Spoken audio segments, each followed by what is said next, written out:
এটি হচ্ছে Montreal insect museum. North আমেরিকার প্রথম সারির ইনসেক্ট মিউজিয়ামগুলোর মধ্যে এটি একটি। শিশুদের জন্য খুবই শিক্ষণীয় একটি জায়গা। এগুলো হচ্ছে বাটারফ্লাই পুপা, বাটারফ্লাই লাইফ সাইকেলের একটি ধাপ। তো এই মিউজিয়ামের একটি সেকশনে বাটারফ্লাই লাইফ সাইকেলের বিভিন্ন স্টেপগুলো দেখানো হয়েছে, যেমন ক্যাটারপিলার, লার্ভি, পুপা, যা শিশুদের জন্য সত্যি একটি শিক্ষণীয় বিষয়। বিভিন্ন পাত্রে বাটারফ্লাই সহ অন্য পোকামাকড়ের জন্য খাবার রাখা হয়েছে। মিউজিয়ামটিতে 3টি বিশাল কক্ষ আছে। একটি কক্ষে গ্রাস হপার রাখা হয়েছে বিভিন্ন ধরনের, আর একটি কক্ষে বাটারফ্লাই সহ অন্যান্য ইনসেক্টের মমি রাখা আছে। আর এই সেকশনটিতে পিঁপড়ে সহ বিভিন্ন প্রজাতির বাটারফ্লাই রাখা আছে। যাদের এসপ্রেস পুরলা ভি পাসপোর্ট আছে তারা 1 বছরের জন্য এই মিউজিয়াম সহ আরও 4টি মিউজিয়াম টিকিট ছাড়া দেখতে পারে, যেটা আনলিমিটেড একটি পাস। এই পাসটি কিনতে $80 পে করতে হয়, সাথে ট্যাক্স আছে। একটি পাস একজনই ব্যবহার করতে পারেন। এসপাস পুরলা ভি পাসপোর্ট দিয়ে যে 5টি মিউজিয়াম পরিদর্শন করা যায় সেগুলোর নাম হচ্ছে মন্ট্রিল ইনসেক্টেরিয়াম, বায়োডোম, জার্দিন বোটানিক্যাল গার্ডেন, প্লান্টেরিয়াম এবং বায়োস্ফিয়ার। আমার মেয়ের এই জায়গাটি খুবই পছন্দের। সে স্কুল ছুটির পর প্রায় এখানে চলে আসে। এরপর চলে গেলাম অন্য কক্ষে, যেখানে বাটারফ্লাই সহ অন্য পোকামাকড়ের নাম লেখা আছে।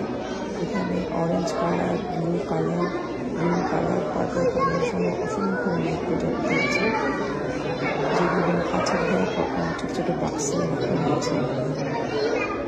এই মিউজিয়ামের একটি নিয়ম হচ্ছে ওই বাটারফ্লাই, জীবন্ত বাটারফ্লাই অথবা মনে করে বাটারফ্লাই হাত দিয়ে টাচ করা যাবে না। আমার মেয়ে পিঁপড়ে এই সেকশনটি দেখে সবসময় ভীষণ পুলকিত হয়। পিঁপড়ে কীভাবে খাবার সংরক্ষণ করে, কীভাবে ঘর বানায়, কীভাবে খাবার কালেক্ট করে, এগুলো দেখে তার খুব ভালো লাগে। আমার মেয়ের স্কুলে আগামী বছর থেকে তাদেরকে বিজ্ঞান বিষয়ে পড়াশোনা করানো হবে। তো ওই সেকশনগুলোতে বাটারফ্লাই, পিঁপড়ের লাইফ সাইকেল নিয়ে তাদেরকে পড়ানো হবে। তো এই জন্য আমি তাকে প্রায় এই মিউজিয়ামে নিয়ে আসি জিনিসগুলোর সাথে মিশতে হওয়ার জন্য। তার বয়স যখন 3 তখন থেকেই সেই মিউজিয়ামে আসা যাওয়া করে। সাধারণত এই 5টি মিউজিয়ামে একবার ভিজিটের জন্য টিকিট 15 থেকে প্রায় $30 পর্যন্ত উইথ ট্যাক্স সহ পে করতে হয়।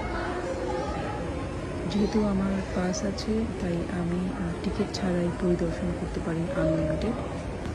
কানাডায় প্রায় 6 মাস উইন্টার থাকে। তো এই সময়গুলোতে দেখা যায় বাচ্চারা ভীষণ আইসোলেটেড থাকে ঘরের মধ্যে।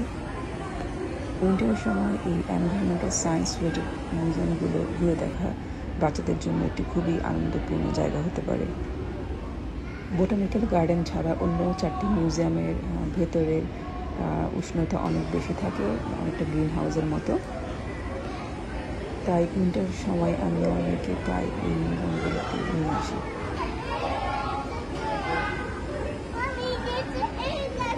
Ant house.